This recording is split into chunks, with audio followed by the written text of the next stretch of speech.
Perfecto.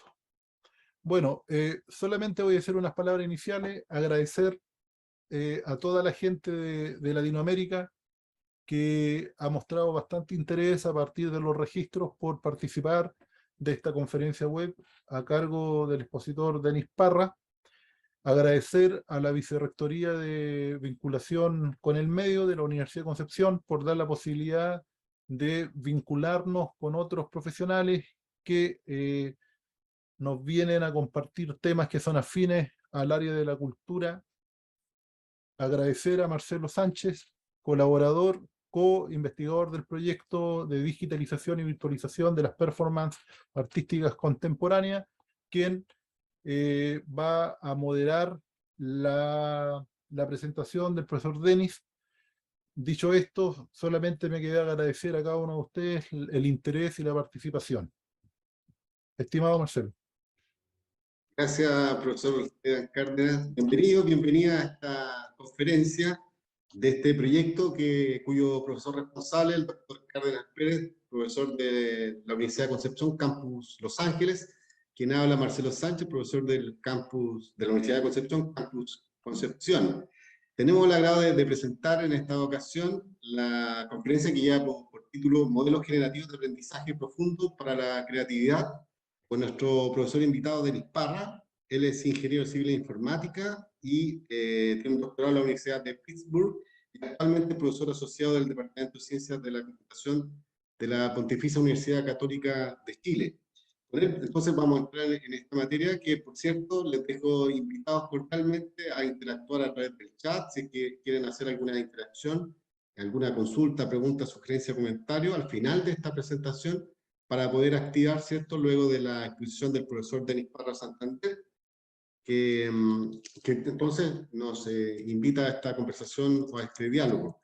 En honor de, ¿cierto?, de que el interés que suscite esta presentación, del diálogo posible entre todos nosotros, por favor, profesor Denis Parra Santander, por favor, puede activar su micrófono y a ver si nos inicia esta presentación para poder después entonces dar pie a este diálogo, a esta conversación. Hola, ¿me escuchan? Sí, perfecto, gracias. Oye, muchas gracias por la invitación a presentar de este tema. Gracias, Esteban, por la conversación que tuvimos hace algunos meses. Pudimos acordar un buen momento para hacer esta charla. Gracias por la presentación también, Marcelo. Y bueno, y a la Universidad de Concepción por el interés en presentar de estos temas y abrir conversaciones al respecto. Probablemente, no sé, algunos o algunas de ustedes habrán escuchado esta semana que en Google un ingeniero como que fue, no sé si despedido, pero fue como dejado fuera de su cargo por unas semanas porque hizo no sé si una acusación, cómo llamarlo, pero hizo un comentario, dijo que había una tecnología de inteligencia artificial con la cual él estaba trabajando y que para él ya había alcanzado como capacidad de sentimiento y capacidad de conciencia. Entonces, estamos en un periodo bien interesante en que están habiendo avances muy grandes y muy rápidos en inteligencia artificial. Y uno de esos temas, por ejemplo, tiene que ver con finalmente qué nos hace seres humanos. Y hasta ahora, una de las cosas que nosotros poníamos como característica es, bueno, estas máquinas imitan y hacen cosas así muy mecánicas, entonces pueden automatizar, pero no pueden expresar creatividad como lo hacen los seres humanos. Y de pronto nos encontramos con algunas cosas que pueden hacer estos sistemas que tienen algo de creatividad o pareciera tener algo de creatividad. Entonces empiezan como a poner, de repente nos hacen entrar en un espacio incómodo de si realmente están con conciencia o no, tienen creatividad o no, qué cosas nos hacen ser humanos. Yo les doy de antemano mi opinión. Mi opinión es que los sistemas actuales no tienen conciencia. pueden tener herramientas que pueden servir para la creatividad. Pero en realidad hay un potencial aquí de poder utilizar estas tecnologías para ampliar el espectro de las actividades artísticas. Si bien la fotografía tuvo un impacto muy grande en 1800 y tanto cuando apareció, en el sentido de que muchos pensaron, oye, se acaban los retratos, se acaba el arte visual, ¿cierto? Ya hay foto, aprieta un botón y sale un retrato de una persona. Finalmente lo que ocurrió, esto no es mi opinión, es opinión de un investigador que se llama Aaron Hertzman, lo que ocurrió fue que se aceleró el desarrollo de otras formas de expresión artística visual y se creó el arte visual fotográfico. Entonces, algo que en ese momento aparecía como una amenaza para el arte, finalmente se transformó en un catalizador. Yo creo que la tecnología de inteligencia artificial va a tener ese rol. Así que les quiero en esta charla contar algunos detalles al respecto. Primero les voy a hablar de inteligencia artificial en general. Hay otro aspecto que se llama aprendizaje automático y particularmente aprendizaje profundo. Estos son términos que quizás están escuchando ustedes normalmente en las noticias, en las redes sociales, y no todos saben exactamente qué significan y qué no significan. Así que creo que es bueno como contarlo un poco en detalle, porque así también uno puede ver, mira, dado que funciona así, es probable que esto pueda ocurrir y esto quizás no, o vayan a pasar todavía algunas décadas antes de que ocurran algunos fenómenos que ya se están dando por hecho que van a ocurrir ahora, como este tema de la conciencia. Y después les quiero contar de cómo esta tecnología, aprendizaje profundo, se está usando para aplicaciones generativas. Y en estos días, en las últimas semanas, han habido bastantes avances y novedades en esta área. Y luego les quiero contar proyectos que estamos haciendo en el laboratorio de inteligencia artificial creativa en la UC, buena parte relacionados con música, pero en realidad son simplemente un ejemplo para abrir un poco la conversación, la discusión a qué otras cosas podrían eventualmente aparecer en las cuales ustedes podrían estar perfectamente interesadas o interesados. Bien, vamos entonces, partamos con una breve introducción a la inteligencia artificial. Este término se acuña a mediados de la década de 1950. Existe, antes de que se acuñe el término inteligencia artificial, un antecedente que es dado por Alan Turing. Alan Turing era un matemático inglés que se hizo popular en el último tiempo fuera del ámbito de computación por esta película que se llama The Imitation Game, y donde muestra a Alan Turing que crea este software y máquina que permite descifrar los códigos de los alemanes durante la Segunda Guerra Mundial. Alan Turing también es muy conocido porque él sentó las bases teóricas para la computación actual. Los computadores actuales, con todos los avances que han habido electrónicos, eléctricos y de diferente tipo tecnológico, en su base son exactamente iguales que como los definió teóricamente Alan Turing.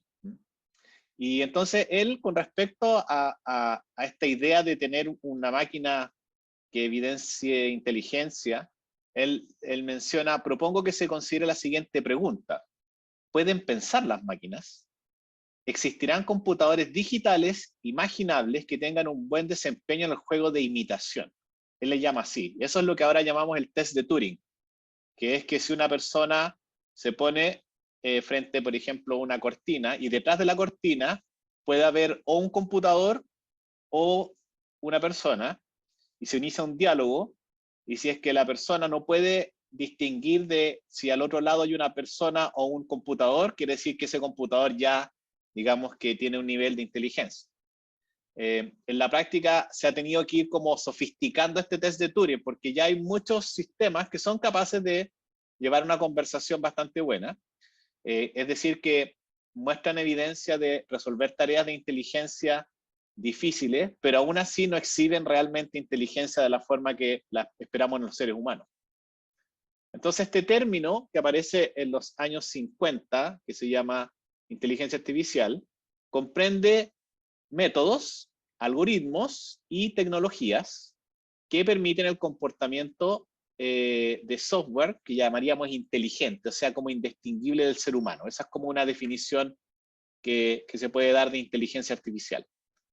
Y capturó el interés, imaginación y financiamiento al comienzo de gran cantidad de personas y entidades con diversos altos y bajos.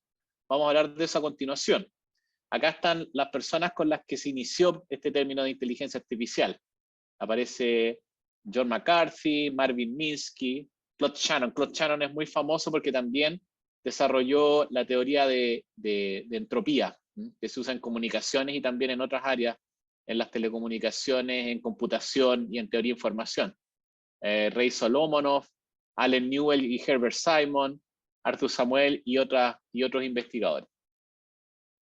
Entonces, en una primera, digamos, fase de la inteligencia artificial, habían sistemas que principalmente se consideraban como sistemas matemáticos, donde se trataban de abordar tareas como programación lógica, probar teoremas de forma automática, sistemas expertos, representar el conocimiento y estas primeras redes neuronales. Estos eran sistemas interesantes, con capacidades, digamos, que mostraban avance de inteligencia artificial, pero que no escalaban, o sea, todavía no llegaban al punto de ser ocupadas en la industria, por ejemplo. Y habían casos en los cuales quizás hubieron algunos sistemas que tenían alguna aplicación, pero tenían un alcance muy limitado y muy específico. Ocurrió que entre los años 70 y 80 había mucha expectativa respecto de la inteligencia artificial y no se cumplieron en función de lo que se había invertido. Entonces, ese se le llama el primer invierno. Cayó completamente el financiamiento, después ya no se financiaba. Luego se recuperó, pero ahí apareció otra concepción de la inteligencia artificial. Y era, aprendamos métodos inteligentes que hacen predicciones, pero a partir de los datos. No a partir de personas que piensan, ah, mira, voy a hacer un sistema que puede inferir ciertas cosas, o que puede tomar decisiones lógicas. No. Tomemos datos y veamos que a partir de los datos se aprenda un sistema que hace predicciones. Bien. Eso, cuando uno trabaja con datos, habla de estadística, de ciencia de datos, y ahí aparecen métodos como los que se ven aquí en la slide, como SVN o Super Vector Machines, la regresión logística, vecinos más cercanos, redes bayesianas, etc. Pero también hubo mucha expectativa y nuevamente una gran decepción, por lo cual aparece este segundo invierno de la inteligencia artificial. Siguió desarrollándose esta área principalmente desde el punto de vista académico. Se empezó a usar en industria, pero no a gran escala, hasta que entre el 2010 y el 2012 aparece esta tecnología que se llama Deep Learning y que se puede traducir como aprendizaje profundo. Y aquí renacieron las redes neuronales que ya se conocían desde los años 50, pero que se les habían visto algunas limitaciones, y de repente esas limitaciones se pudieron abordar y empezaron a haber aplicaciones realmente inesperadamente buenas en visión por computador y en estos días en procesamiento del lenguaje natural. Entonces, ¿cuál fue este resultado principalmente? El primero de ellos fue que se creó un gran dataset, o sea, digamos que una especie de, podemos decir así, de conjunto de imágenes, que además de las imágenes teníamos etiquetas. Sabíamos, por ejemplo, mira, en esta imagen hay vehículos, en esta imagen hay caras, aquí hay perros, aquí hay gatos. Y había un desafío que se abría año a año, y donde los distintos equipos en el mundo competían y veían cuánto error tenían en predecir esos objetos. Y hubo un año, el 2012, donde un equipo de Canadá bajó el error un 25%, lo cual fue una mejora de un 41% respecto del año anterior y del segundo lugar. Y esa mejora no se veía normalmente. Normalmente las mejoras eran de un 2%, 3%, subir o mejorar un 41% mejor que el segundo era realmente inesperado. Y entonces se produce una revolución, que en este caso fue guiada por Geoff Hinton, un investigador de la Universidad de Toronto, y a partir de la idea inicial que propone de estas redes profundas, empieza a haber una mejora año a año. 2011, esta barrita me indica error, y se ve que aquí el 2012 cae el error por debajo del 15% en reconocer objetos. Después el 2013 muy cerca del 10, el 2014 debajo del 10 y muy cerca del 5%, y el 2015 por debajo del 5%. ¿Y qué implica eso? Esta línea roja que ven acá es la tasa de error de los seres humanos. O sea, ya el 2015 teníamos un sistema que en detectar y clasificar objetos funcionaba mejor que un ser humano. Entonces, esta capacidad de resolver tareas mejor que los seres humanos, gracias a tener muchos datos, algoritmos de mejor calidad y a hardware de mejor calidad, voy a hablar de eso ya a continuación, empezó a crear una idea de que, espérate, ahora ya estamos preparados para tener aplicaciones industriales y en otros ámbitos con esta tecnología de aprendizaje profundo. Bien, ¿cuáles fueron estos tres entonces aspectos? Disponibilidad de gran cantidad de datos. Antes no habían tantos datos disponibles. Esto en parte se dio gracias a Internet. Internet de repente hace que todos puedan crear contenido y no solamente algunos expertos. Algoritmos y técnicas más eficientes y estas llamadas GPU, que las GPU son software gráfico que normalmente se usa en las consolas de juego para poder representar imágenes en 3D, rotaciones, efectos especiales visuales, y de repente se vio que esa tecnología podía servir muy bien para entrenar estas redes neuronales y hubo este salto casi cuántico, digamos, en el aire. ¿Bien? ¿Qué en particular hizo la red neuronal profunda que empezó a dar este salto tan grande y tan rápido año tras año? Bueno, en el llamado Machine Learning o aprendizaje automático tradicional, siempre había una persona entre medio. Por ejemplo, si yo te quería tener imágenes y clasificar qué objetos tenían, habían expertos. Estos expertos hacían lo que se llamaba la ingeniería de características. Decían básicamente cómo representar esta imagen de entrada. Por ejemplo, mira, voy a contar los píxeles. Voy a ver cuánto cantidad de rojo hay, de azul y verde, RGB, ¿cierto? Los distintos canales que hay para representar imágenes. Voy a contar los bordes que hay horizontales y verticales. Entonces, tenía que haber una persona que en el fondo daba el conocimiento de cómo representar esta imagen y ahí se le pasaba al algoritmo de aprendizaje que finalmente trataba de clasificar los objetos. En el Deep Learning no funciona así. Yo le doy de entrada a la imagen y el Deep Learning aprende a cómo representar esa imagen y también a resolver la tarea de clasificación. Al sacar al humano acá entre medio y automatizar este proceso que se llama aprendizaje de representaciones o Representation Learning en inglés, en el fondo estamos haciendo que esto se pueda empezar a automatizar. Y esa gran característica, que todavía está en investigación, cómo mejorar más aún la capacidad de estos algoritmos de representar imágenes, música, texto y, bueno, diferentes entidades en el mundo, hace que esto después pueda ir como mejorando por sí solo. Y entonces, ¿cómo funciona una red? No sé si han escuchado términos como, quisiera aquí que me comenten, ya sea en el chat o pueden abrir el micrófono, si han escuchado el término, por ejemplo, entrenar una red. ¿Han escuchado hablar de eso, no? ¿Entrenar una red? Sí, en el noticiero. ¿Sí? ¿Alguien? ¿O no han escuchado ese término? O testear una red neuronal. Validar una red neuronal. No sé, ¿han escuchado esos términos? Bueno, en este sentido, una red neuronal podemos verla así como si fuera, voy a hacer una analogía muy fuerte, ¿ya? Pero como un niño pequeño, ¿ya? Y que queremos enseñarle cosas. Entonces, uno podría pensar que a un niño, uno le podría decir, mira, te voy a decir cómo es un árbol. Un árbol tiene tronco, tiene ramas, tiene hojas, y entonces eso es un árbol. Pero en la práctica normalmente lo que ocurre es que el niño va, o la niña, y te dice, eso que hay ahí es un árbol y te está indicando un auto. Tú le dices, no, eso es un auto, esto es un árbol. Ah, ya. Y eso que está ahí, no, eso es un perro. Y eso es un arbusto cercano, pero no es un árbol. Y eso sí es un árbol. Entonces el niño va en realidad, ya, esto es árbol, esto no.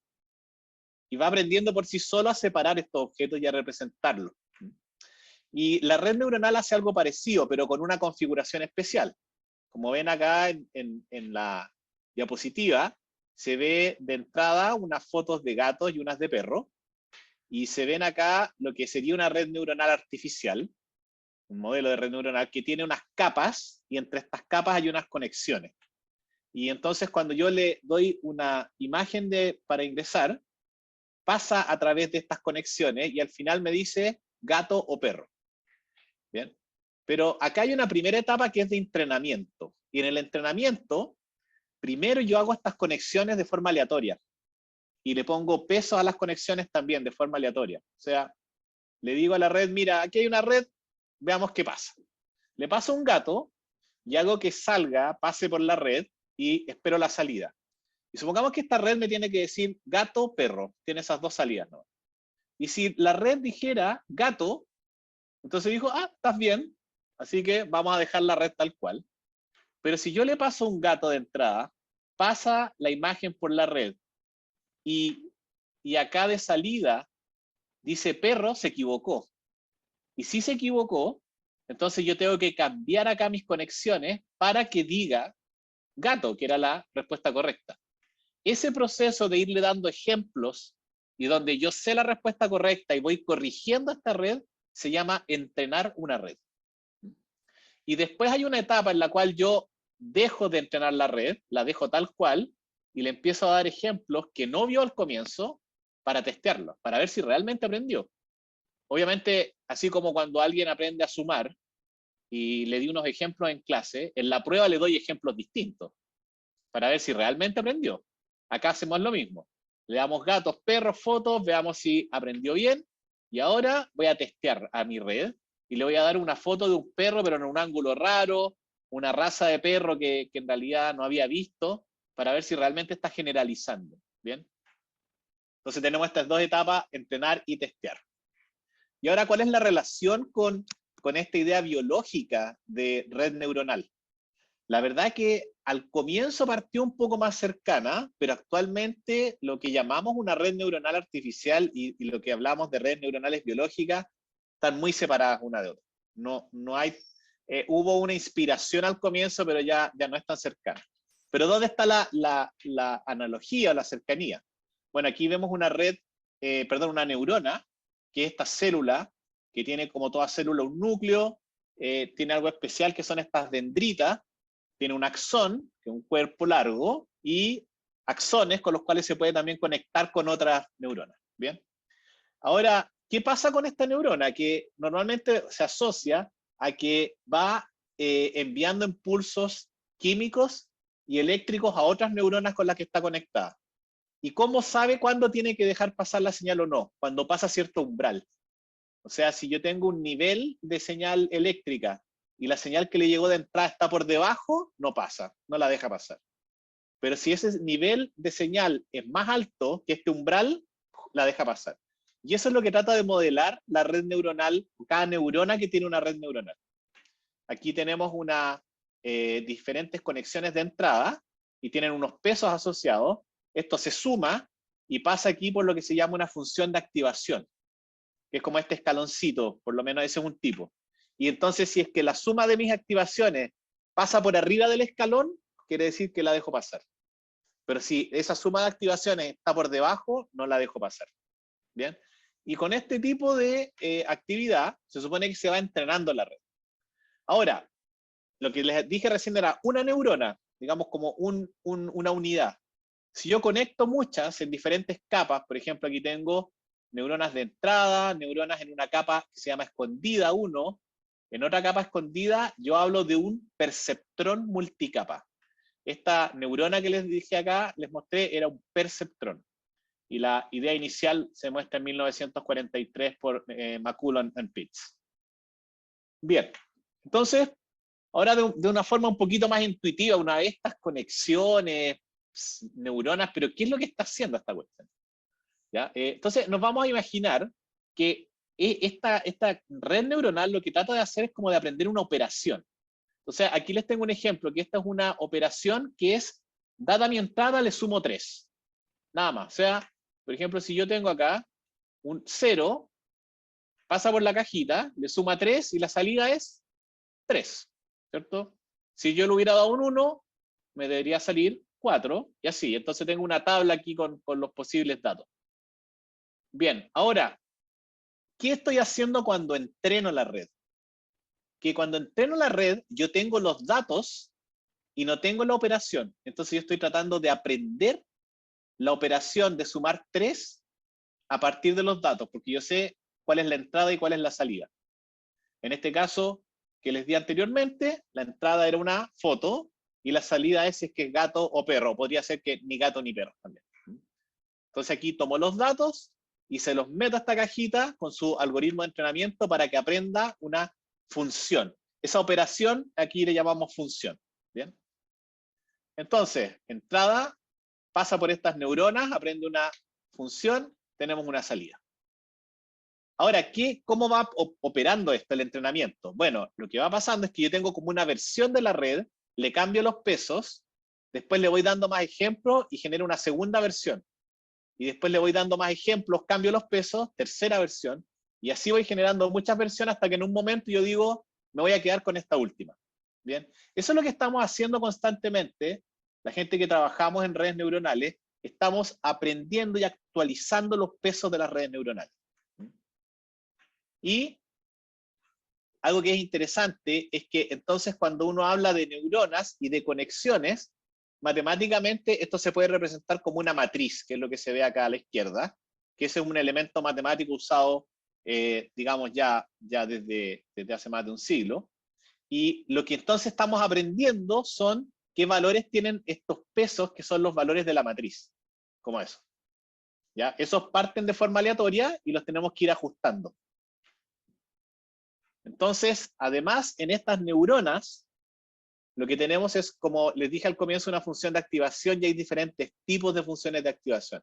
Aquí es donde aparece toda esta parte matemática, pero donde uno puede tener asociados o conocer ya los conceptos de entrenar una red, testear una red, que aprenda una función y que tenga funciones de activación, de cómo se activa o no con las diferentes señales. Bien, resumiendo entonces, el objetivo es aprender los pesos de las conexiones y hay algo así que no lo había dicho acá.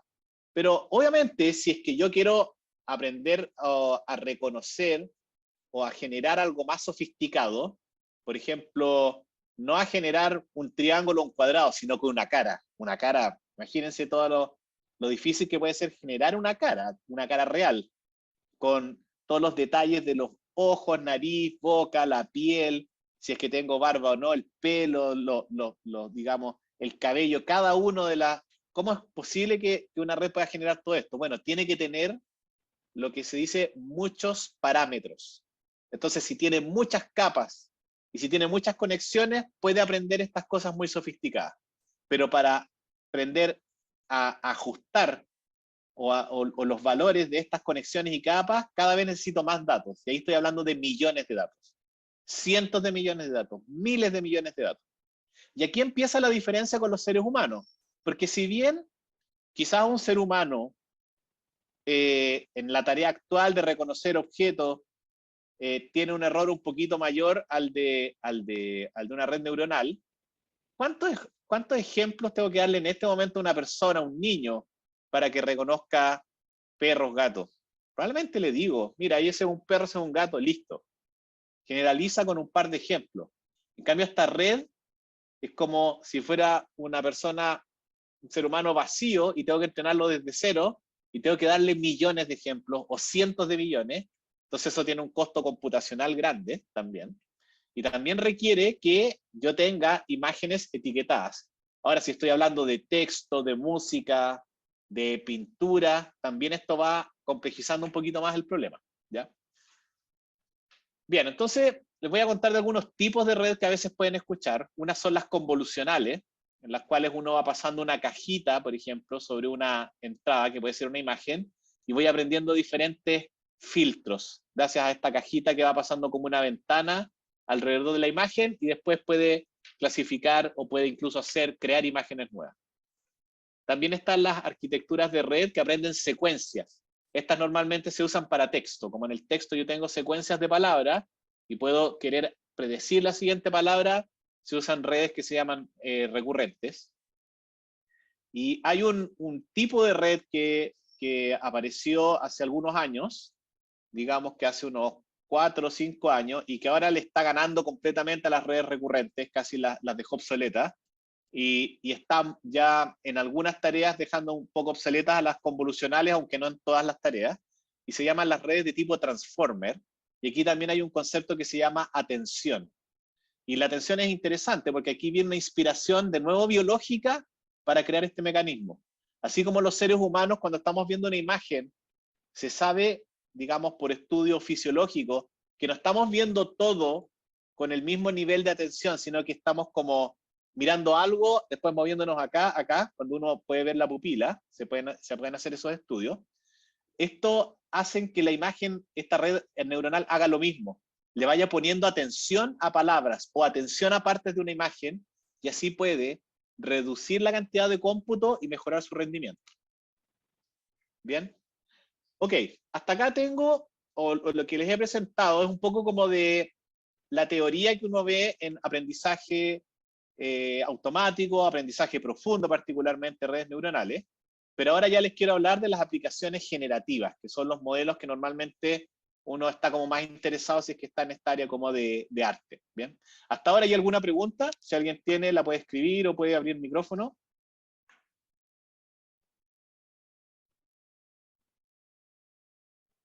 ¿No? Seguimos entonces. Muy bien. Vamos a hablar de GANs, que son las redes adversarias generativas o antagonistas generativas. Las BAEs, que son los autoencodes variacionales. Vamos a hablar de un tipo de transformer que se llama GPT-3.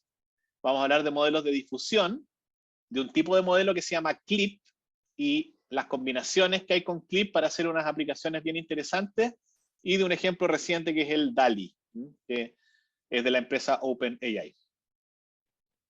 Bien, entonces hablemos primero de esta GAN, la arquitectura GAN. Voy a cambiar acá el apuntador para que puedan ver.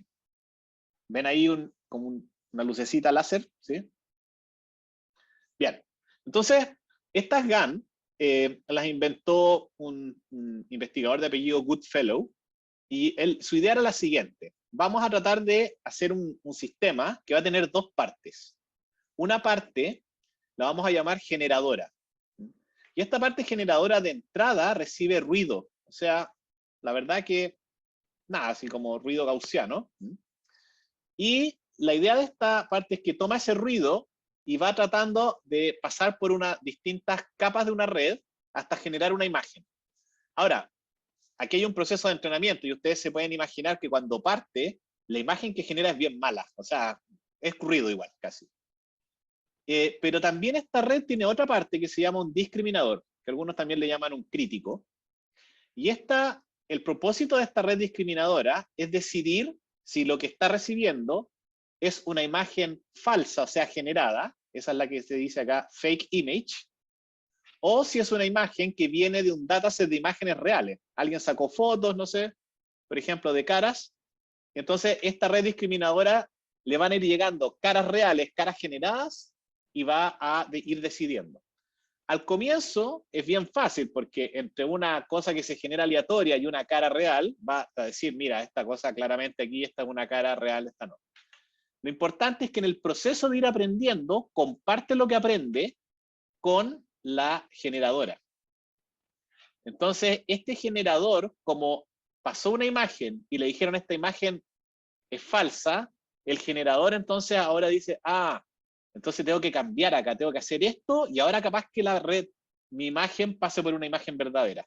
Esto obviamente se corre en un ciclo, por muchos ciclos, muchas iteraciones, hasta que el generador empieza a generar caras parecidas o imágenes parecidas a las del dataset real.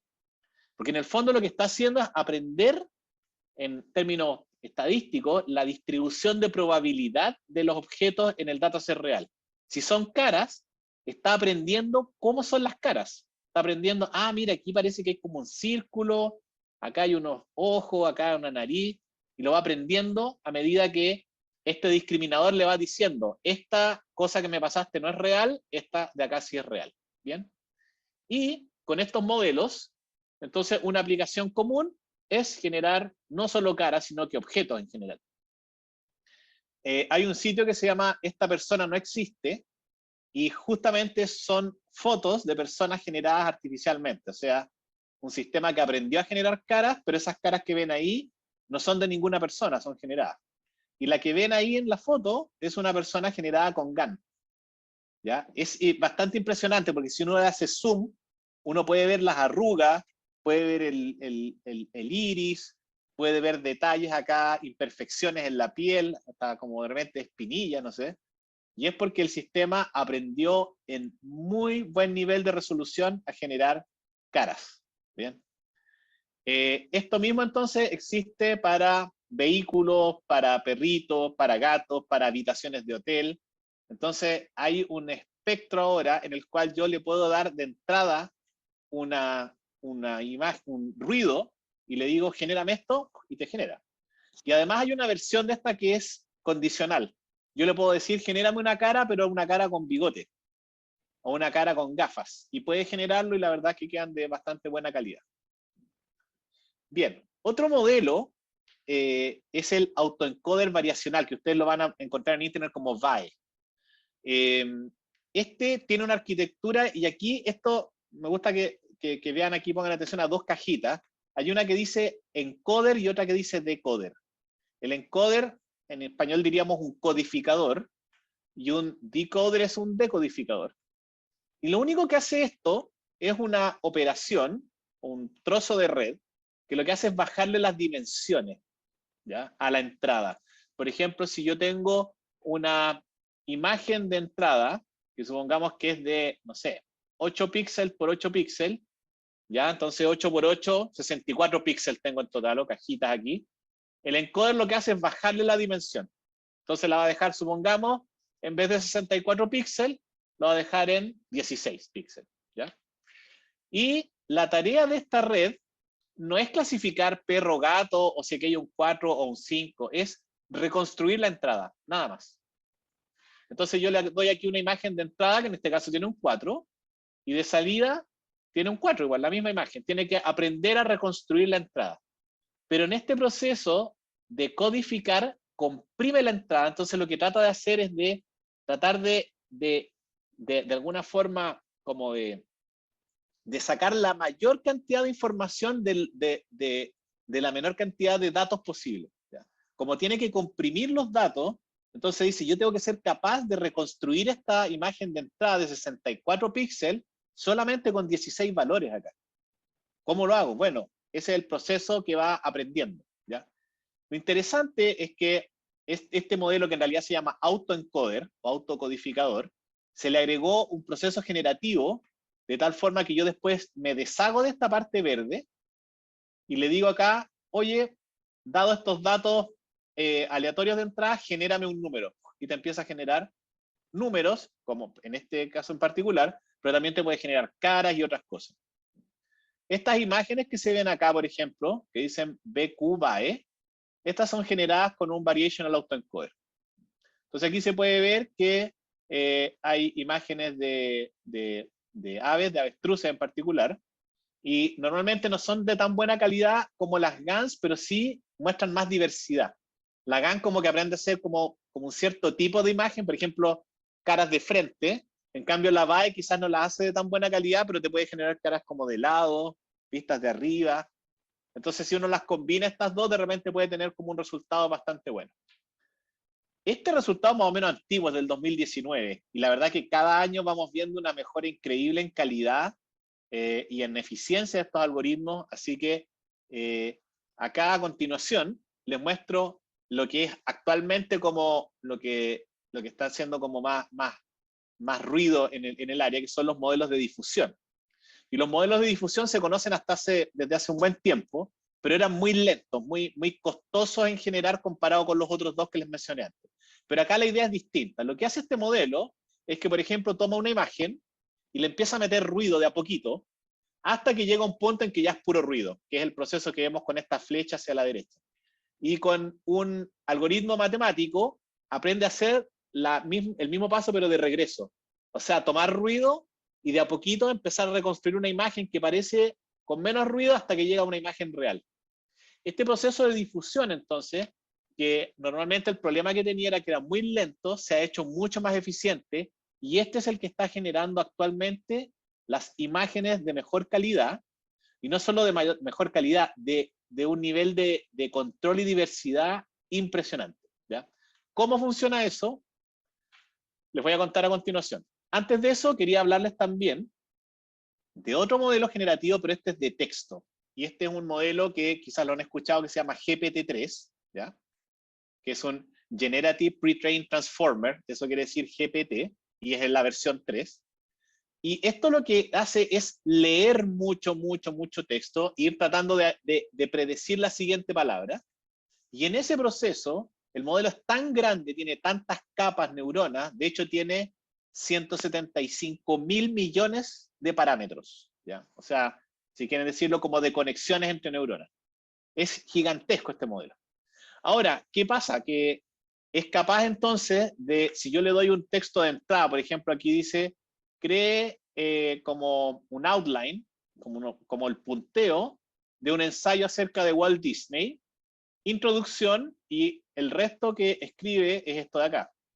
Entonces dice Walt Disney y su vida, Walt Disney y su muerte, conclusión. Y este texto que aparece acá lo generó el Transformer.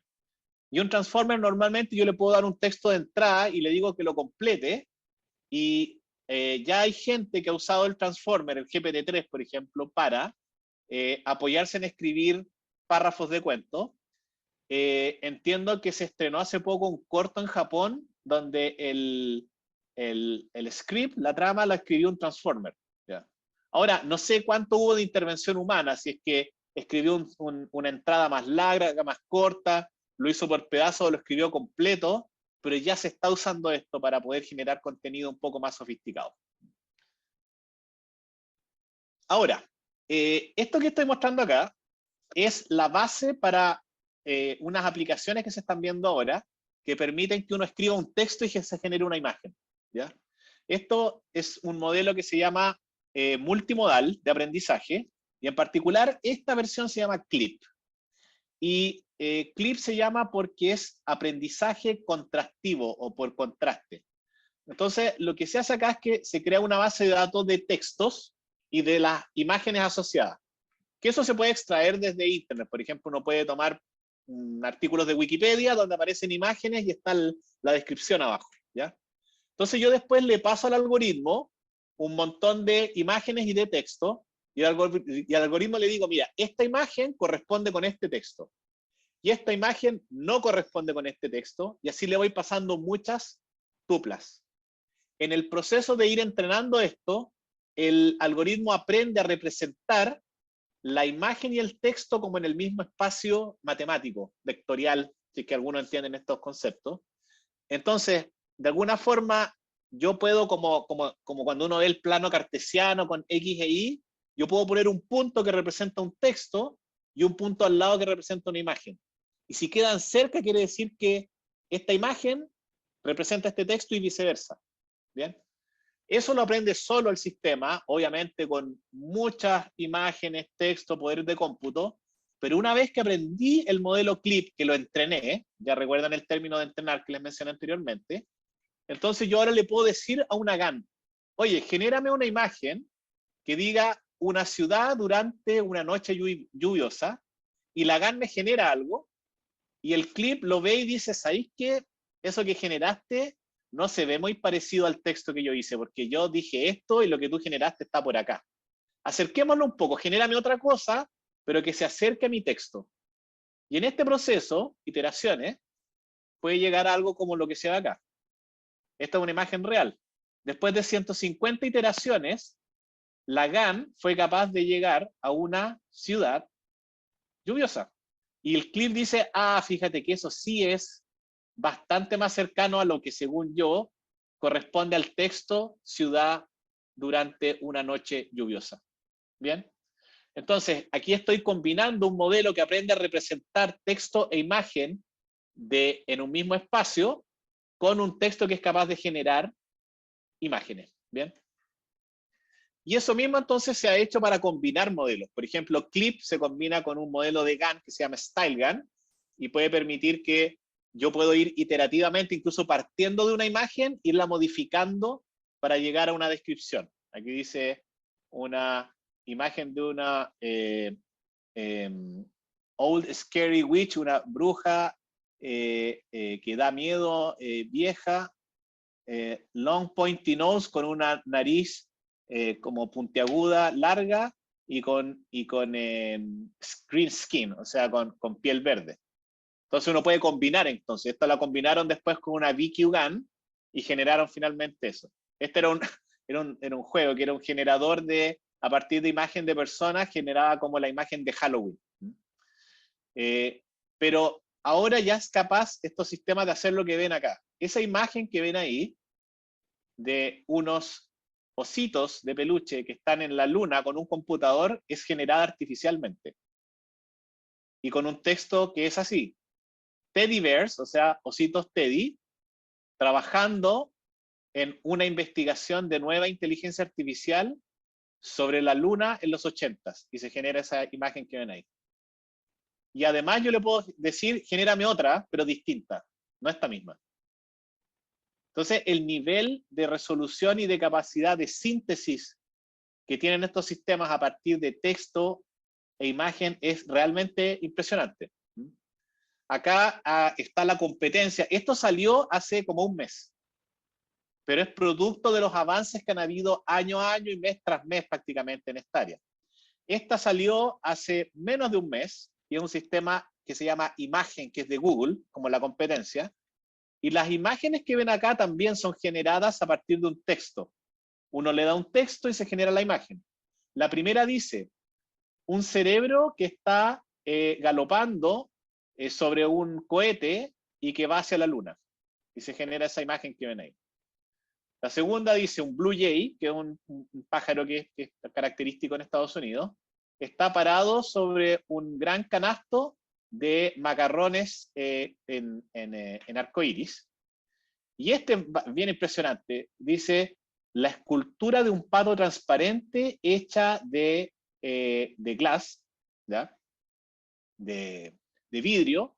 La escultura está enfrente de una pintura que tiene una escena así de landscape, como un paisaje. Y genera esta imagen con ese texto. Bien, entonces el problema es que estos modelos ocupan mucho espacio, son muy pesados, tienen muchos parámetros. La verdad hay que tener una infraestructura bien grande como la que tiene Google o Microsoft o OpenAI para entrenarlos y también después para usarlo, para generar. Pero hay unas versiones un poquito más chicas y hay una que está disponible, que si ustedes la quieren usar, la pueden anotar ahí. Se llama huggingface.co spaces DALI Mini, ¿ya? Si quieren, sáquenle una foto ahí, anótenlo, no sé. Yo igual les puedo mandar estas slides, así que no hay problema, se las puedo compartir. Y yo hice un par de experimentos con esto hace algunos días para ver qué tal. Y aquí le puse uno que era Santiago con montañas al fondo. Y me generó esto, que es como la típica foto que sacan como del Cerro San Cristóbal, donde se ven como edificios y las montañas al fondo. Pero esto lo genera en tiempo real el sistema este mini de DALI, o sea que es un poquito más chico. Esto que ven acá, aquí yo me inspiré un poco en esta típica obra japonesa, que es como de la gran ola del Kanagawa, y la hizo un pintor, un artista que es Okusai. Entonces le puse aquí el lago Yanquihue pintado por Okusai. Y estas obras las generó también en tiempo real. Entonces se ve allá el volcán Osorno, lago Yanquihue, y hay probablemente algunas imágenes que tomó, pero ahora las cambió de estilo. Entonces hay un área que se llama Style Transfer, que es transferirle estilo. Por ejemplo, una foto la quiero con estilo Picasso y después con estilo Van Gogh. Pero esto ya lo hace automático este sistema. Es capaz de entender el lenguaje, representar, moverse en el espacio de este generador, generar directamente y hacer muchas versiones. Esta de acá la mandó otra persona que usó el sistema, Bruno Stefani, y puso Patagonia con estilo Van Gogh. Y le generó esto que aparece acá. yo también, como soy de Valdivia, tenía que tener una, esto no fue preparado, es casualidad, ¿no? Y puse lloviendo en Valdivia, Chile. Y la verdad es que generó esta típica imagen de Valdivia gris, ¿cierto? En algunos casos ya escampando quizás, pero con el río y con imágenes ahí de lluvia. Y aquí puse una que era Amor en la Universidad de Concepción, Chile. O sea, hay algo que entendió el sistema como que es una universidad, no es de tan buena resolución, pero repito que si esto uno lo hace con el sistema que tiene Google, con esa infraestructura, es posible hacer ese tipo de generaciones. Ahora, ¿qué también lo que le estoy diciendo acá? Independiente que yo entiendo que esto va abriendo el abanico del espectro de arte. Hay gente que no tiene interés, incluso que considera que esto no es arte, o que la forma de arte de esto no le interesa. Y yo encuentro súper válido, incluso más que válido, encuentro que tienen que seguir habiendo esas y esos artistas. Pero para quienes ven posibilidades acá, necesitan la infraestructura. Y yo soy parte del Centro Nacional de Inteligencia Artificial, y ahora estamos postulando un Fondesit para tener servidores del tamaño que permitan usar estos modelos. Yo no veo extraño que uno podría en poco tiempo ofrecer concursos o grants para que puedan ocupar estos modelos en esos servidores y así puedan hacer proyectos artísticos. Obviamente que simplemente puedan escribir algo, porque aquí ahora el arte está en cuál es una buena frase u oración para generar esto. Y después, ¿qué hago con esto? Hay muchas posibilidades en realidad. Se podrían hacer, no sé, exposiciones interactivas, se podrían generar videos.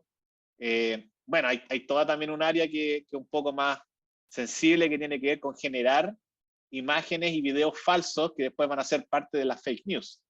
Pero bueno, ahí no me voy a meter en esa área, me voy a meter simplemente por el momento en la parte de creatividad y las posibilidades para el arte.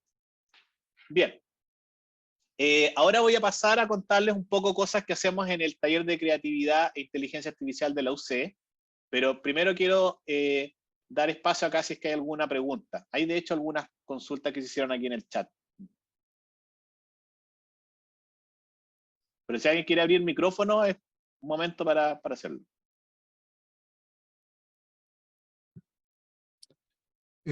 Nicolás, creo que hizo una pregunta acá. ¿Alguna de estas técnicas? Bueno, Nicolás, por favor. Si quieres hazla, aprovecha de hacerla así en... Sí, quería consultar si es que alguna de estas técnicas funciona o cuál es la mejor para generar datos más estructurados. Por ejemplo, el ejemplo que doy, en vez de generar imágenes de edificios, quiero generar el plano arquitectónico que tiene más restricciones, el dato más estricto. O lo que hago, yo trabajo en videojuegos, entonces generar niveles de videojuegos que no simplemente tienen que verse bien, cumplen alguna lógica dentro del... Claro, una buena pregunta. Cuando uno dice datos estructurados, yo al menos pienso inmediatamente como en una especie de hoja Excel, como columnas, y generar los datos así bien ordenaditos, ¿cierto? La verdad es que se puede. Uno le puede poner restricciones a estos algoritmos porque básicamente ocurre esto, que uno genera un espacio latente, te puedes imaginar como un paño, y que tiene diferentes texturas como valles, montañas, y uno puede como empezar a pasear. Y cuando uno se para en un lugar, le puede decir, genérame aquí, y después te genera en ese espacio. Entonces yo después puedo como explorar un lugar local, no muy grande, y darme cuenta, mira, aquí genera caras pero con barba. Entonces me voy a quedar aquí nomás. Y entonces podrías entrenar un modelo que se entrena exclusivamente, por ejemplo, con planos, y podrías poner ciertas restricciones para que cuando te pasees por el espacio latente que te permite generar, tenga restricciones como que me genere, por ejemplo, planos, pero que tenga ciertas características, o sea, que no me genere planos de cosas que no se pueden construir. Hay una línea ahí que probablemente no está bien explorada, pero como tú la mencionas ahora, puede ser posible, que es hacer de estos modelos, pero que no solamente aprendan de los datos, sino que después tú les puedas dar un poquito de conocimiento humano y restricciones, básicamente. Es como cuando uno hace una optimización y uno dice, quiero encontrar todos los caminos para llegar de aquí hasta tal otra dirección, pero bajo estas restricciones. No me puedo pasar entre medio de los edificios, tengo que pasar por las calles. Y me quiero demorar 20 minutos a lo más.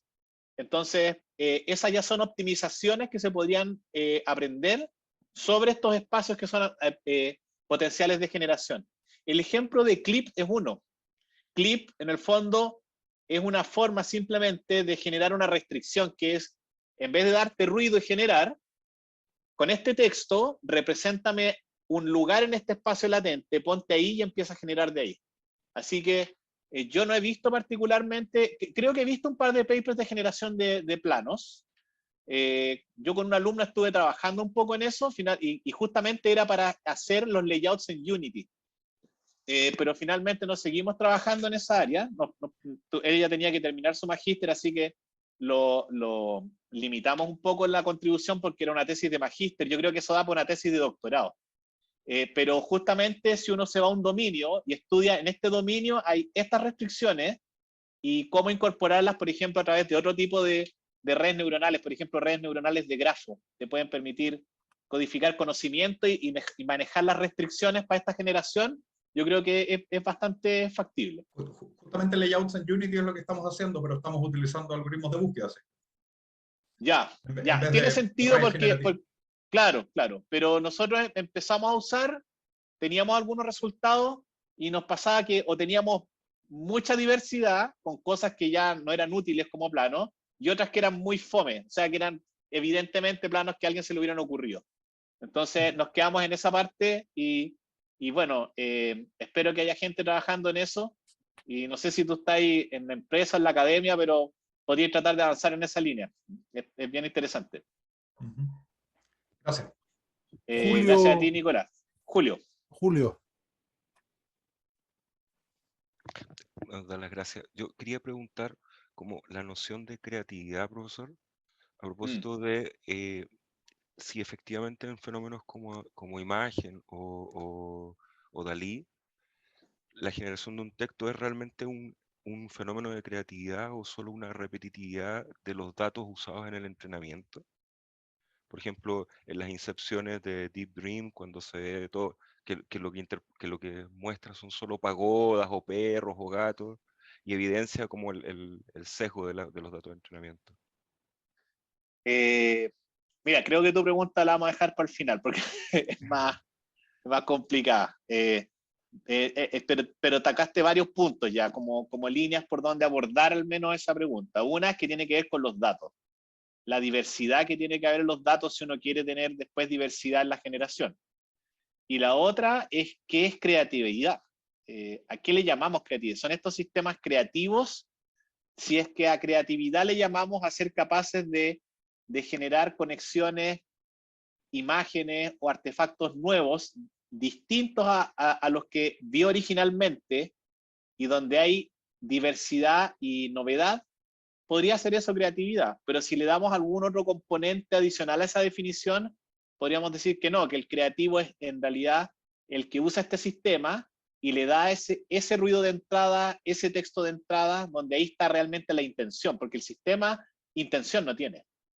Y si, digamos, creemos que la intención es parte importante en la creatividad, este sigue siendo una herramienta muy sofisticada, pero que en sí mismo no es creativa.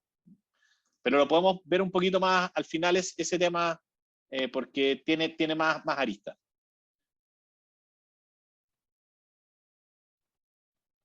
¿Sí? Si no hay más preguntas, seguimos.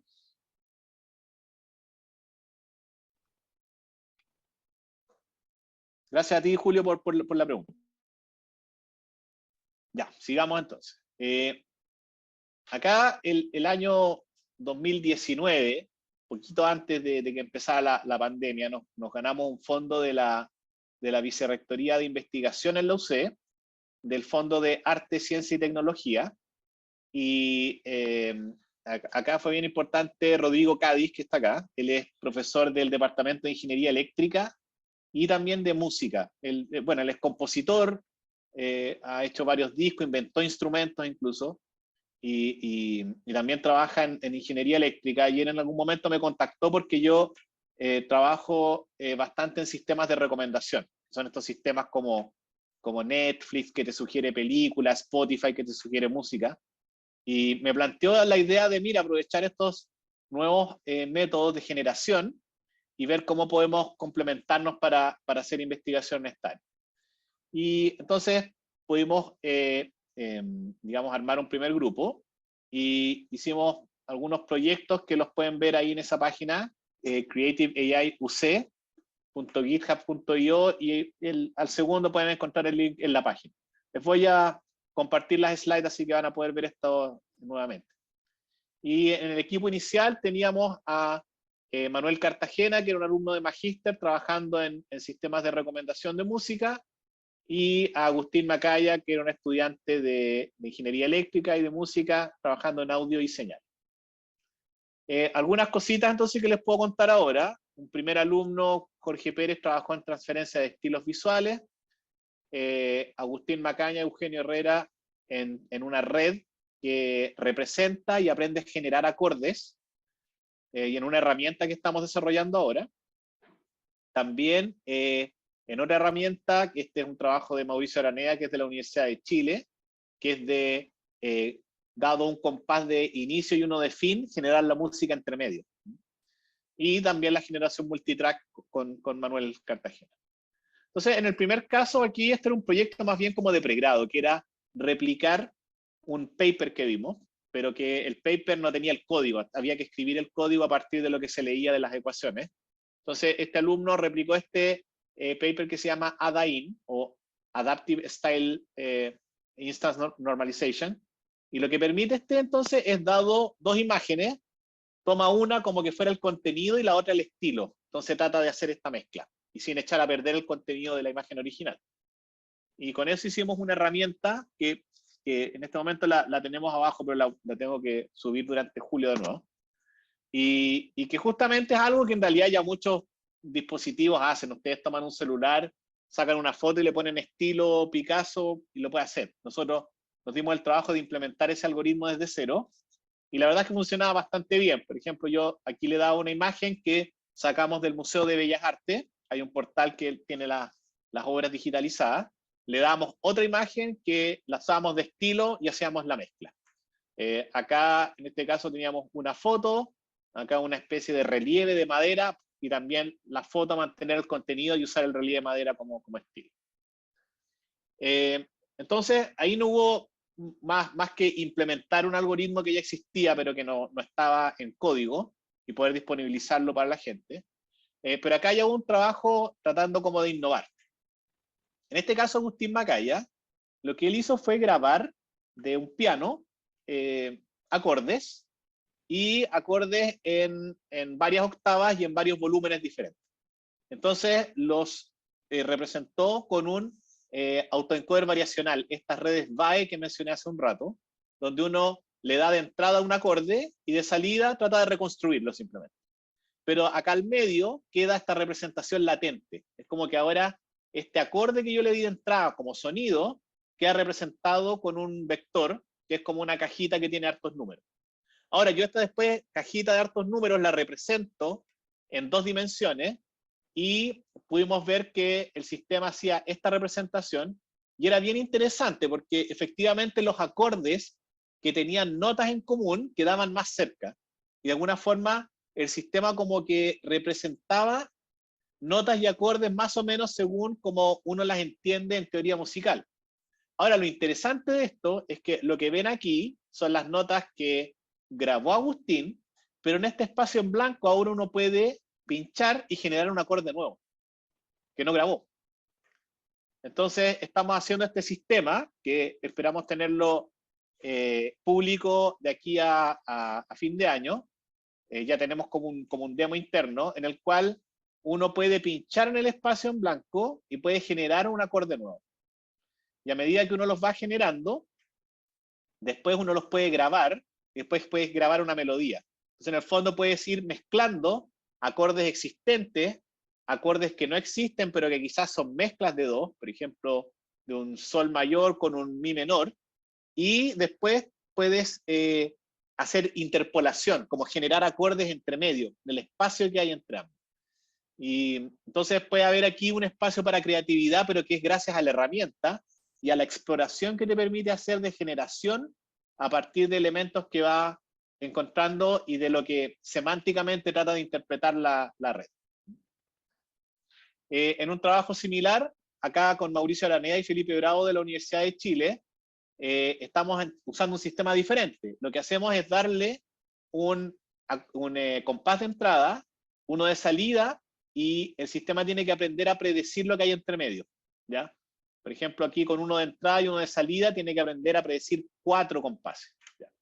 Y le damos muchos datos, y a ver si aquí se puede escuchar una demo que tenía. Aquí hay esto es lo que tiene que supuestamente predecir, y esto es lo que predijo el sistema, lo que después fue capaz de reconstruir. Veamos si pueden escuchar. Escucha, ¿no?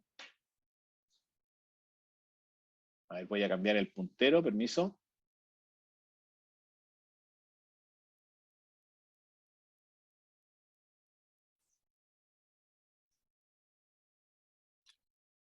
Me da la impresión, Denis, que en la presentación, cuando presentas, tienes que activar abajo 2 casillas que dice Ah, audio.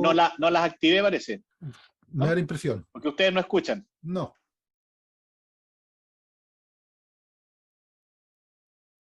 Cuando compartes pantalla, abajo están las casillas que hay que volver a activar.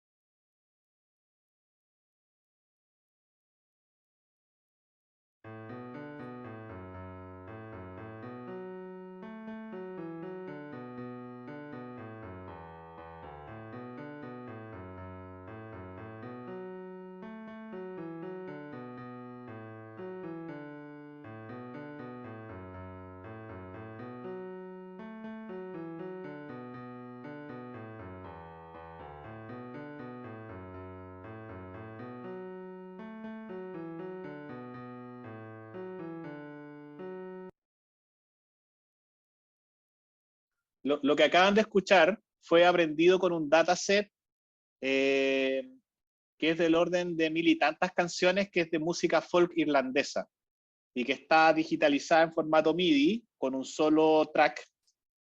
Digamos, no hay como hartos instrumentos, como la pura melodía, pero donde el sistema tenía que aprender a adivinar las notas que habían entre medio y la melodía que había entre medio de un compás de entrada y uno de salida. Ahora, con esto, si bien usamos una tecnología, entre comillas, unos modelos más antiguos que son los recurrentes, nos interesan porque son modelos más livianos, no pesan tanto como los modelos Transformer que les mencioné al final. Entonces, eventualmente, como son más livianos, podrían estar perfectamente cargados en un celular o en una página web directamente, y entonces se podrían hacer dispositivos que permitan que yo le doy una melodía de entrada, una de salida, le selecciono un estilo y le digo, seleccióname un estilo que me complete entre este compás de inicio y de entrada. Y podría entonces ayudar en el proceso de composición. Acá hay otro ejemplo en el cual Manuel Cartagena usó otro tipo de red, no una BAE, sino que una StyleGAN, que son redes que se usan normalmente para generar caras. Y nosotros la adaptamos para poder generar música en piano roll, ¿ya? Que es este formato que se ve acá. Pero aquí también nos preocupamos de que pudiera hacerlo de forma multitrack, o sea, como varios instrumentos a la vez. Entonces, aquí también entrenamos con diferentes datasets. Hay uno que se llama LAK, L-A-K-H. Hay otro que es de unas competencias de Yamaha que hace de music, de piano. Y aquí tengo un ejemplito de una pieza que generamos con ese algoritmo.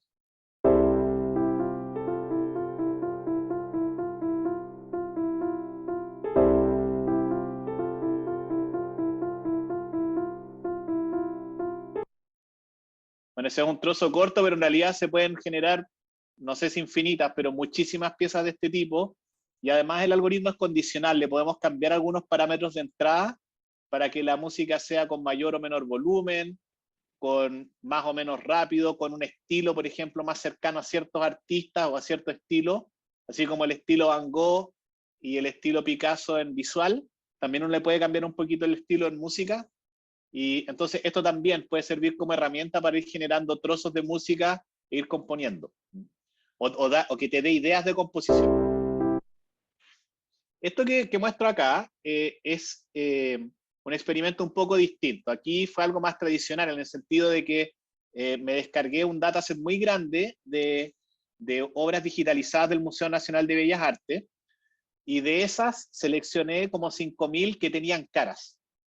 Y de esas 5.000 entonces recorté la imagen con un algoritmo, obviamente, para que me queden las puras caras, y entrené una GAN para que genere caras inspiradas en las caras que están en las distintas pinturas, fotografías y grabados del Museo Nacional de Bellas Artes en Chile. Lo que hice entonces fue generar grupos y las combiné. Algunos grupos eran de hecho pinturas reales y otras eran generadas, y hice una encuesta con 167 personas, y fueron incapaces de distinguir cuáles eran las generadas y cuáles eran las reales. Así que esto fue interesante. De hecho, la que tenía más votos de si eran reales, perdón, si es que eran generadas, en realidad eran reales. Esta que dice 104 acá, es un grupito de 4 caras que saqué de fotos reales, y la mayoría de la gente pensaba que eran generadas. Y estas dos que tienen 69 fueron ambas generadas, y la gente pensaba que eran reales. Así que en realidad la calidad que generan son bastante buenas.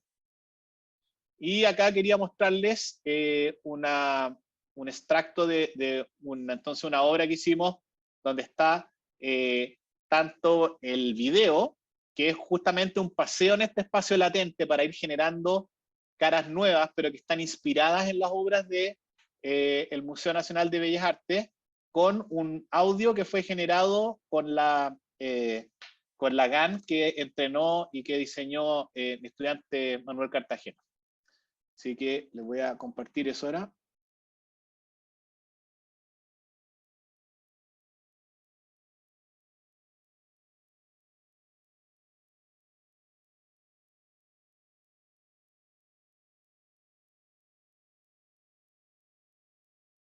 Me dicen por favor si se escucha.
Bien, entonces esa obra la hicieron Rodrigo y Manuel, generando tanto el audio como el video con este espacio latente. Entonces yo les hablé de un espacio, repito, latente, que uno se lo puede imaginar como una especie de paño con distintas como geografías, texturas, y que uno al ir paseando puede ir generando las caras de forma inmediata, pero ese paseo en este caso está condicionado por la música. O sea, como iban cambiando de repente tonos más graves, más altos, iban condicionando el paseo que se iba haciendo, y por eso la generación estaba, digamos, controlada como por eso.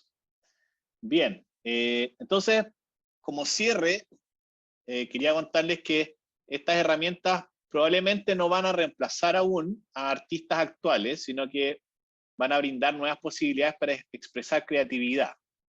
Ahora, hay algunas cosas que no he mencionado acá, pero son interesantes de discutir. Por ejemplo, hace un par de años se vendió una obra que fue generada con una GAN, y se vendió en Christie's y por más o menos $400.000.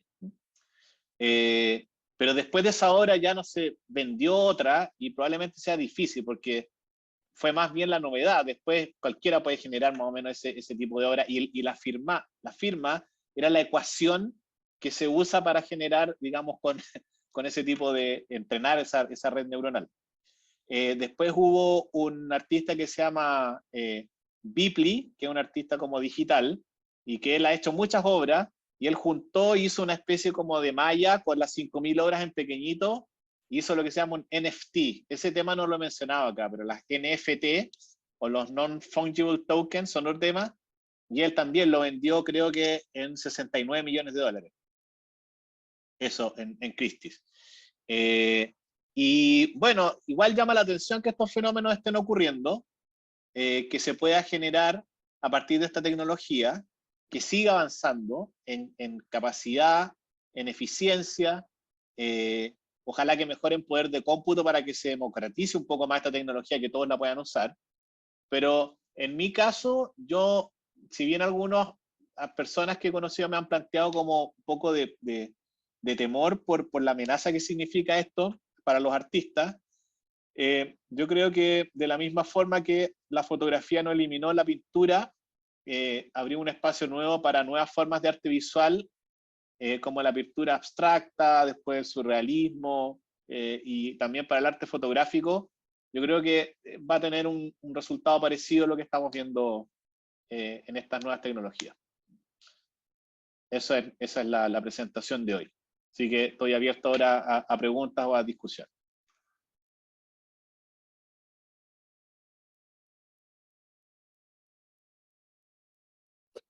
Bueno, antes de dar un poco la palabra, pregunta-respuesta, quisiera recordar de que esta charla, ponencia, conferencia, se enmarca dentro de los proyectos aprobados por la Vicerrectoría de Relaciones Institucionales en vinculación con el medio de la Universidad de Concepción, específicamente dentro del proyecto de digitalización y virtualización del proceso creativo en las performances artísticas contemporáneas. Trataba de 3 partes o 3 módulos, que era sobre el arte digital, el criptoarte y blockchain, ¿ya? Y que tiene que ver un poco con lo que también planteó Denis con los NFT. La segunda parte era evidentemente la conferencia que acabamos de presenciar, y hay una tercera temática que aprovecho de compartir con usted, y que tiene que ver con el tema de las neuroarte o neuroestética aplicada a los procesos creativos, que posteriormente vamos a estar también compartiendo la invitación a cada uno de ustedes. Dicho esto, Denis, por favor, si tú quieres ampliar algún comentario a los participantes, por favor, plantear sus inquietudes, está abierto el micrófono. Ya, bueno, primero que les dejé ahí el link de la página en Hugging Face.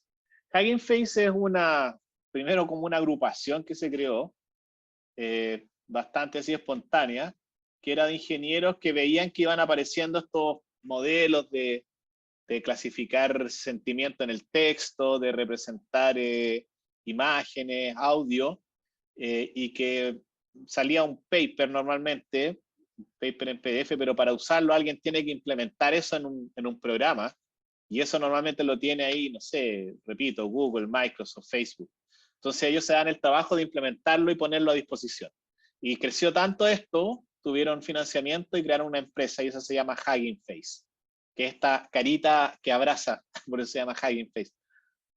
Y el link que les dejé ahí, entonces, es un link que ocupa mucha gente, así que a veces se les puede quedar pegado, pero uno puede escribir ahí un texto en inglés, le pone run, aprieta el botón, y te genera 9 imágenes. Así que se los pongo ahí porque, repito, es un ejercicio bien interesante, y puede permitir entonces, por ejemplo, han habido algunos esfuerzos de hacer esto en inglés, o sea, en otros idiomas, porque actualmente DALL-E está solo en inglés.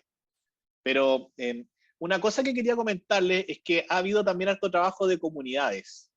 Hay una comunidad que se llama Eleuter AI, Eleuter AI, y ellos se han juntado muchos investigadores, gente dice, oye, mira, ¿cómo es posible que este modelo solamente lo tenga OpenAI o Google? Armémoslo nosotros, juntemos nuestros computadores, hagamos un sistema distribuido, entrenémoslo. Y entrenaron una versión, por ejemplo, del GPT, que era un sistema propietario y que no lo liberaron el código fuente cuando salió, lo entrenaron ellos y lo pusieron a disposición. Hay uno de estos grupos también donde uno les puede mandar texto y ellos generan las imágenes. Así que hay así como en su momento, digamos, tenía mucha visibilidad un grupos así como de hackeo o de programadores que se juntaban como con un fin común. Aquí el fin común es poder entrenar estos modelos, disponerlos y hacer trabajo en conjunto para que no solamente esté cerrado dentro de las grandes empresas que tienen las espaldas y los recursos para poder entrenarlas. Eso lo encuentro muy interesante. En relación a las NFT, también he visto que como se da la típica, digamos, comportamiento económico, que algunos NFT ganan mucha plata y la gran mayoría no gana nada, muy poquito. Entonces se han armado como conglomerados de artistas y comparten las ganancias. Entonces, si alguno gana mucho, ya todos en el fondo ganan, se reparten la plata. No sé si alcanza para vivir, quizás solamente para Bipli en este momento, pero al menos permite que más personas accedan a los beneficios que puede traer este tipo de economía. Otro tema, no he mencionado nada de eso acá, pero es un temazo igual, es que como estos modelos, estos métodos de IA ocupan muchos recursos computacionales, podrían estar eventualmente también teniendo un impacto de calentamiento global en el ambiente. De hecho, toda la economía de criptomonedas en buena parte es criticada por eso, y las NFT tienen el mismo, que son blockchain igual. En el fondo, agregar un elemento, una transacción nueva, validarla, es algo que tiene mucho costo computacional, y entonces podríamos estar pensando que esto es una actividad que tiene solamente que ver con arte y que no impacta al medio ambiente, y sí, la tecnología actual puede impactar y bastante. Así que yo digamos que tendría un cuidado con ese tema. No sé, esos son temas que yo creo que están ahí abiertos. Y por último, lo que mencionó Julio Hurtado sobre creatividad, sobre si estos modelos son creativos de por sí, pueden mostrar aspectos de diversidad. Yo sigo pensando que el arte cada vez se ha vuelto más conceptual, y en el fondo si es que el artista no es capaz de mostrar una intención, un mensaje, es difícil hablar de creatividad. Y estos sistemas no tienen, a ver, tienen capacidad de hacer cosas, pero todavía no tienen conciencia, ni capacidad de sentir, ni de voluntad para hacer cosas, ni para dar un mensaje. Eso todavía no es parte de lo que vemos en tecnología de inteligencia artificial. Por mucho que veamos grandes avances, siguen siendo sistemas diseñados para tareas específicas Actualmente han habido avances en que ahora ya no hacen una tarea, hacen 2 tareas o 3 tareas muy bien, pero no son como un ser humano que puede decidir ahora dar una charla y más rato ir a jugar fútbol y después ir a acostar a los niños y comer. O sea, esa versatilidad no, de agencia no la tienen todavía estos modelos. Así que yo diría que un tema que todavía en esa línea no ha avanzado tanto, pero creo que quizás antes de lo que creamos nos vamos a ver a esa discusión y quizás es bueno empezar a tener esas discusiones desde ya, porque nos vamos a tener que enfrentar a eso. Marcelo tiene una pregunta. Dice, pero a propósito de tu visión sobre la creatividad y parafraseando la pregunta de una película, ¿quién crees que usará primero el 100% de su capacidad de conexiones? ¿El ser humano o la inteligencia artificial? ¿O esta es una pregunta ficticia? Marcelo, mira, yo sin ser experto en neurociencia, sé que ese mensaje de que usamos el 10% de nuestra capacidad cerebral y si solamente pudiéramos usar el 20%, no es tan preciso, ¿ya? Mucho de lo que hace nuestro cerebro principalmente agua y grasa, es consumir calorías. Entonces, usarlo significa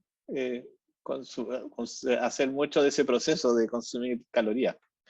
A lo que voy es que no creo que sea un tema de si pudiéramos usarlo al 100% y quién va a ser el primero. Encuentro que más que una pregunta ficticia, lo que revela es que es algo que muchas veces se pasa por alto.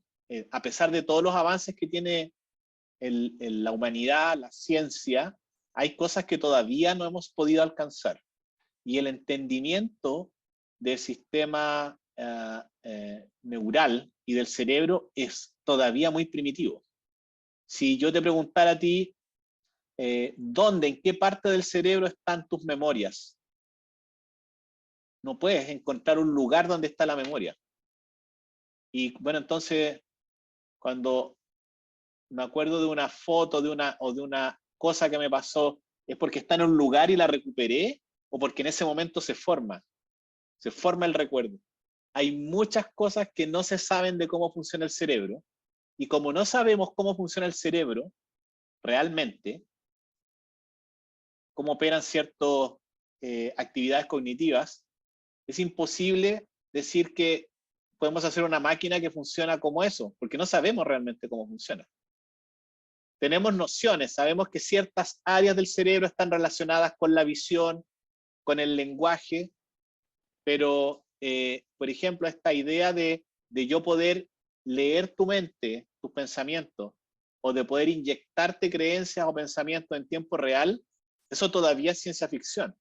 Por eso algunos critican que este proyecto de los neuroderechos no es malo en sí, sino que está adelantado a una tecnología que todavía no existe. Así que esa parte creo que es una buena pregunta, pero que para responderla con el conocimiento que tenemos científico ahora de nuestro cerebro y compararlo con la inteligencia artificial, como que todavía no están las condiciones para abordarla bien. Eso es lo que creo. Pero entiendo digamos, la inquietud que es en el fondo, a ver si es que la estoy interpretando bien, Marcelo, por favor, corrígeme. ¿Quién va a ser primero capaz de como de generar superinteligencia quizás? Podría ser una forma así la que estás planteando en tu pregunta, ¿no? Si quieres abre el micrófono o escribe ahí.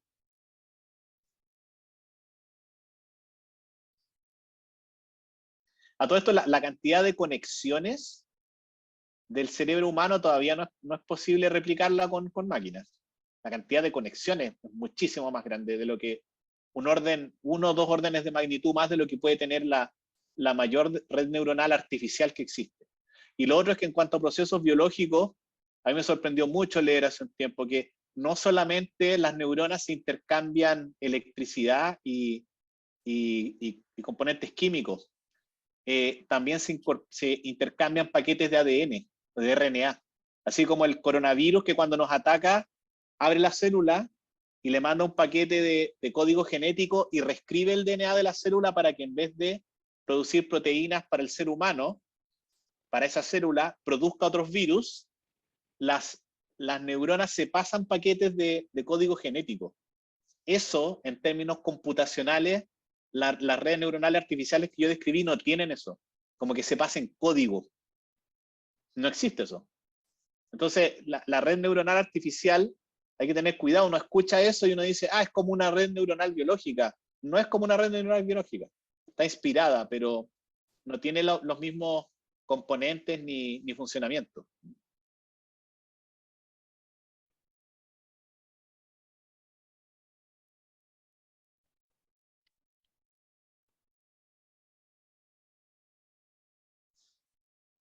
No sé si hay más preguntas o comentarios nomás de la charla o de cosas que hayan escuchado en este tiempo, porque la verdad que es imposible saber de todo porque está todos los días saliendo algo nuevo en esta área. ¿Alguna invitación? ¿Hay algunos artistas visuales? Estoy viendo acá, no sé, Margot, ¿cómo ves tú la presentación con tu proceso creativo? Que si hay alguna... Sí, que gracias por eso, Esteban. Quería preguntarle si yo me enfoqué al comienzo como en explicar cómo funciona, les di algunos ejemplos. ¿Cómo ustedes ven, especialmente los artistas que están acá, o las artistas, que esto les podría servir para su proceso creativo actual o para crear un nuevo proceso creativo? Si le ven potencial, no lo ven, esperarían que haga algo que no hace todavía. Me gustaría saber esos comentarios.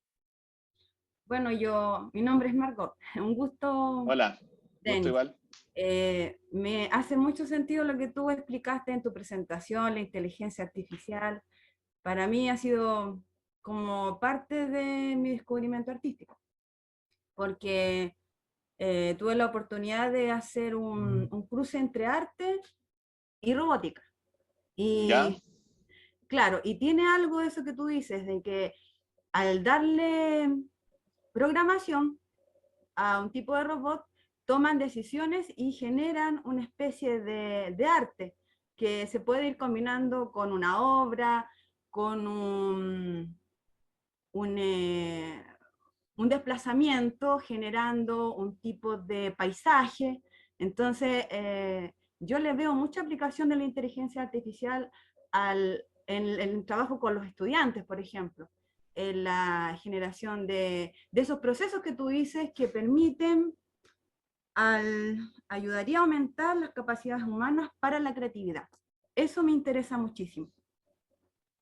Porque tú dices que el software es solo programación, puede entenderse así lo entiendo yo, ¿cierto? Sí, sí. Como algo que tú lo aprendes, ¿cierto? Después le vas dando órdenes para que comience a realizar algunas funciones, pero en ese proceso es donde la persona va desarrollando estas capacidades que permite que surjan otras, y ahí es donde se podría determinar esto de la creatividad o entenderlo como creatividad. Qué interesante lo que dice, porque ahí me remites a algo que no había mencionado, pero parte de lo que está pasando ahora, de las dudas que han venido en relación a la posición del ser humano con las máquinas, viene porque hace años, muchos años, ¿cierto? En los años 90 apareció este software de IBM que se llama Deep Blue, que jugaba ajedrez y le ganó al campeón mundial de ajedrez, a Garry Kasparov en ese momento. Y bueno, se creyó que iba a haber un gran salto, no hubo, pero hace unos años, con esta tecnología de Deep Learning y otra que se llama aprendizaje reforzado, hay otro juego que se llama el Go, y es un juego que supone que es más difícil que el ajedrez, y un método de inteligencia artificial le ganó al campeón mundial de Go. Y una cosa que conversaron durante la partida, lo mencionó el campeón mundial de Go, es que de repente dijo, la máquina hizo una jugada que no tenía ningún sentido. Hizo una jugada y dijo, esa jugada es mala, va a perder. y finalmente le ganó. Entonces, hace poco salió un paper que muchos ahora jugadores de Go, jugando contra una máquina que normalmente ahora le gana hasta el campeón mundial, ahora el nivel de los jugadores de Go en general es más alto. Ahí hay un ejemplo de que tú estás diciendo. O sea, imagínate que todos ahora, en vez de solamente aprender matemática con la técnica clásica de ir a clase y hacer ejercicio, no sé, como que jueguen y con un sistema que les permita aprender matemática, y ahora el nivel de matemática va a subir porque van a estar jugando con una súper inteligencia. ¿Entiendes? Desde el punto de vista de todas las limitaciones que tiene, ¿ya? De generalidad. Pero cuando tú lo mencionas así, ese ejemplo es bueno, porque te dice, efectivamente, si uno hace las cosas bien, puede aumentar capacidades humanas gracias a que estos sistemas efectivamente te empujan la efectividad en algunas tareas. Y ahí entonces la creatividad humana es decir, bueno, ¿cuáles son esas tareas donde yo quiero ahora usar estas máquinas y estos algoritmos para mejorar la creatividad y la eficiencia y el rendimiento de los seres humanos en algunas cosas? Sin que eso les quite la capacidad y la naturaleza de ser humano, ¿cierto? Claro. Ahí tenemos que tener como... Vamos a reemplazar al cuidado. artista. Claro. O sea, que sirva para entrenar, para estar cuestionándolo, para saber que no existe solo una solución, sino existen miles. Entonces ahí como el entrenarlo, el entregarle como ese espacio para que vaya explorando, descubriendo y se vaya motivando con estas tecnologías que son de su Claro, tiempo. claro, esas nociones que tú estás diciendo a mí me parecen bien, ¿cómo se llama? Interesantes de explorar con esto. Sí. Gracias. Gracias a ti.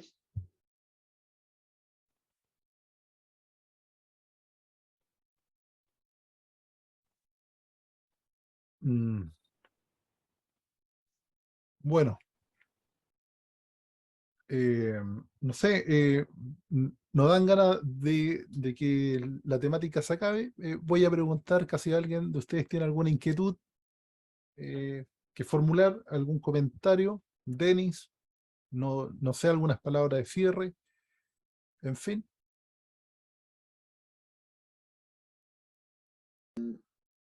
A ver, sí, mira, yo creo que lo que acaba de el comentario de Margot es bien interesante porque creo que esta tecnología, las capacidades que está mostrando y en la cantidad de dominios distintos, nos está dando una invitación a que cada vez son más los problemas que tenemos que resolver en conjunto las personas de diferentes áreas y disciplinas. Yo creo que esta época de la especialización, en que los ingenieros trabajan con ingenieros resolviendo sus problemas, los artistas con artistas, etcétera, cada vez la estamos viendo más ¿cómo se llama? Desafiada. Y por ejemplo, lo que menciona Margot, aquí tienes que usar profesores, psicólogos, ingenieros y artistas. Y probablemente para abordar temas, bueno, y estudiantes, hay que obviamente pedirle la opinión también a los estudiantes, a los niños. Yo creo que si esto se aborda bien, puede ser una gran posibilidad para fortalecer y promover el trabajo interdisciplinario. Yo lo que he aprendido en los distintos trabajos que he hecho en aplicaciones de inteligencia artificial es que es muy importante no ver estos problemas como que son un problema de ingeniería nomás, sino que son problemas de personas en situaciones específicas y que requieren como trabajo conjunto, y que ahora le vas a agregar este nuevo actor que tiene la capacidad de permitirte iterar rápido. Yo creo que ese es el gran mensaje. Por ejemplo, vi un caso de una empresa de publicidad en Estados Unidos hace un par de años que estaba haciendo campañas de marketing y que usando estas GANs generaba distintas como opciones de diseño y de campaña, y más rápido y con más diversidad gracias a que usaba este tipo de tecnología. Y hay una empresa que uno de los cofundadores es un chileno, y usa este tipo de tecnología, se las voy a anotar acá, se llama runway.ml. Él vive en Nueva York ahora y entiendo que han tenido, digamos, bastante éxito en incorporar algunas de las técnicas que han creado para edición de video y para distintos aspectos de generación con artistas. Y ellos de hecho ofrecen como pasantías artistas que si tienen un buen proyecto para ocupar la tecnología que tienen ellos y te ganas el proyecto, puedes ir y te invitan y haces como una residencia con ellos. Así que se los dejo ahí, runway.ml. Yo creo que con eso, si alguien tiene alguna idea de tipo de pedagogía o artística que quiera compartir con nosotros, por favor escríbanme y lo podemos discutir dentro del grupo y de creatividad e inteligencia artificial y podemos tratar de hacer alguna cosa en conjunto. Gracias a ti, Andrea, Lorena, Marcelo, Paula, Lorena, Julio, Nicolás, Esteban, por su interés acá en esta charla, por sus comentarios. Bueno, yo reitero los agradecimientos a Denis por la buena disposición, por compartir esta pequeña, digamos, introducción a la temática, que evidentemente es mucho más profunda, ¿cierto? Y de un interés insospechado. También agradecer a todos los participantes por darse el tiempo de poder sociabilizar los distintos aspectos que de alguna manera tienen o que son vinculantes con las performances artísticas contemporáneas, y espero que en una próxima oportunidad nos podamos reencontrar en este concepto de la virtualidad, ¿cierto? Con este tema y con otros temas de interés. Así que Denis, muchas gracias, saludos virtuales, gracias a todos ustedes y nos vemos en una próxima oportunidad. Que tengan Chao. excelente fin de semana. Igualmente, chao, que estén bien. Cuídense y ojalá nos vemos pronto.